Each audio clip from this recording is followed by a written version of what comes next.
Hi guys, today I wanted to show you a command that you might not know for your Linux computer. And it is the ENTR command. Now, what the ENTR command does is that it will look at a bunch of files and check them to see if there's been any modification. And if it is ever modified, it will then apply some action that you have predefined. So let's see an example of what it could be used for. For example, here I have a very small project where, as you can see, I'm creating a Docker image in order to deploy locally to check my website. Now, it's obviously a very small website which is only one word. So as you can imagine, every time I'm going to modify this index.html file, I'm gonna want to check to see how the website looks. And in order to do that, I would have to destroy the previous image and rebuild a new one. And I don't want to do that manually every time. So instead, I'm going to use this enter command in order to automatically reload the image. So what it will do is that it will check the index.html file, and if it ever sees that it's been changed, it will then automatically execute this whole script that I have written that will destroy the previous image and then create a new one. So now let's start this script.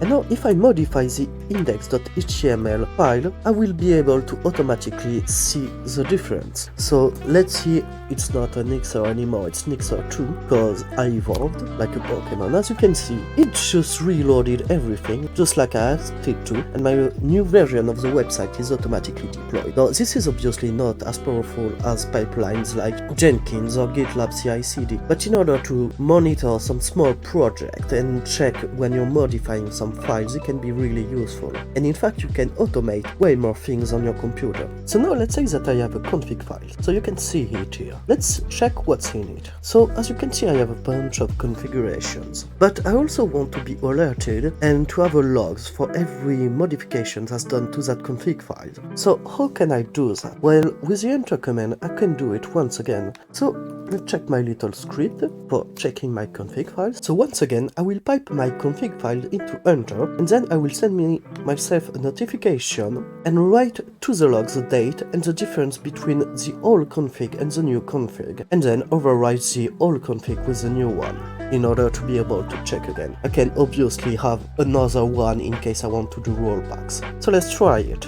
No, it should be working fine, so let's check. My config file should not have changed at all. It has not. So now let's add a new config to it. So if I go to vim my config file, and then I know I had a new config. As you can see, I just got my little notification, and if I check my log file, you can see that I have the logs of every modification that's been done to that config file. And in fact, let's just do another modification to check. So now let's just say that you just subscribed.